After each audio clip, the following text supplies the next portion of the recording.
Last time we were looking at the interruption drill. We took one basic combination, which was a jab, cross, body hook, rear leg kick, and what we did was we anticipated our opponent to interrupt that combination prior to, before the jab, after the jab, before the cross, before the hook, before the kick, and then we dealt with that accordingly, and it took on its own shape. In this session, what we want to do is the same kind of principle. We're going to take the same combination, jab, cross, body hook, rear kick, but in this we're going to add the principle of adding in our fakes. Again, once you're sparring somebody, you're fighting somebody, during the fight, your opponent's always going to be assessing you. You'll always be assessing your opponent. You're going to see what their habits are, or what their go-to moves, if it's repetitive, what their tendencies are. In order for you not to be predictable, you can't not just throw your techniques the same way every time. So, what does that mean? You have to change your cadence, you have to change your level, you have to change the way you throw them. And one of the ways of doing that is adding in fakes. Lying to them with one hand so you can give them the truth with the other. Alright, so in this particular case, what we're going to do is we're going to use that same exact technique, keep that same nucleus, which was the jab, cross, body hook, rear leg kick.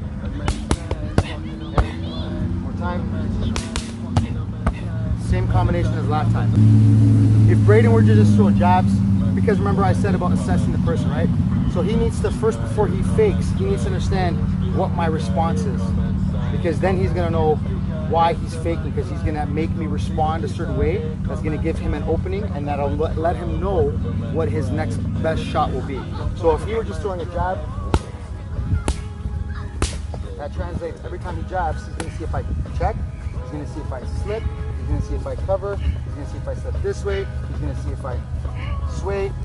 He's going to understand what my response is, okay?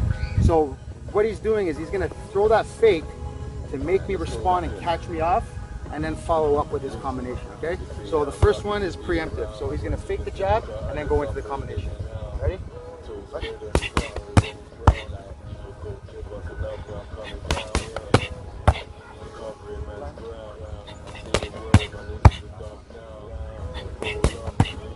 So what would that translate is if he faked that jab and I parried it and there was nothing there, and now that cross comes down that line, boom, and then continues on with his combination.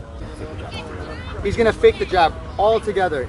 He's gonna sell it. So when he throws that jab, he's gonna, and the best way to jab, or fake, sorry, if I imagine this is my target, I can fake with my head, I can fake with my shoulder, I can fake with the tool, I can fake with the level change, okay? But to really sell it, you wanna have a little bit of everything, right? So if I sell this, I want to make my body move. The hand is not necessarily always going to scare somebody, but if my body commits to it, they're going to be more believable that I'm actually going to take real estate. So another thing too is if this is the target, I like to punch a quarter of the way, sometimes half, but that starts to leave you open. You have to get back in time fast, right? So I'll punch a quarter of the way.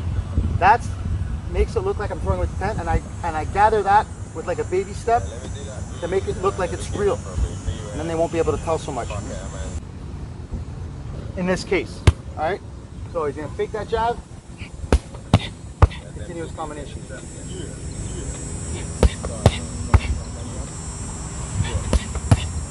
One more time.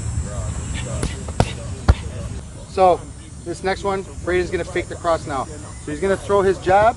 He's going to fake that cross, but when he fakes the cross, he's not going to recoil and then move for the body. It takes too long. He's going to throw that jab, fake that cross, use that snap, but he's going to continue to move forward to get him in position to throw that rear hook. First, one, fakes it. Now it's really important that Braden, when he fakes, he's moving with his body, but he needs to show me that. He also needs to show me that snap for me to believe that that cross is actually coming, so that I'm not worried about the hook and drop my arm down. Okay? So, again.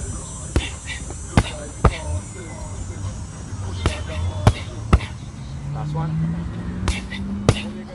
All right, guys, so the next one in the combination, it's jab, cross, body hook.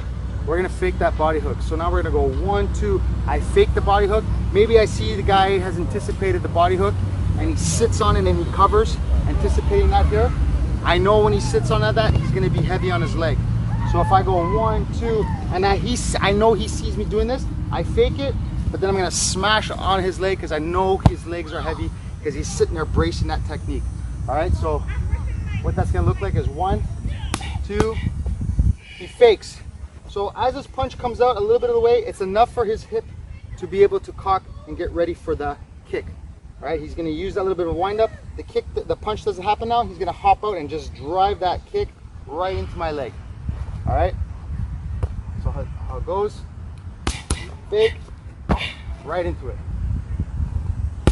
Fake that, enough to make his body wind up so he can throw that kick. Hey.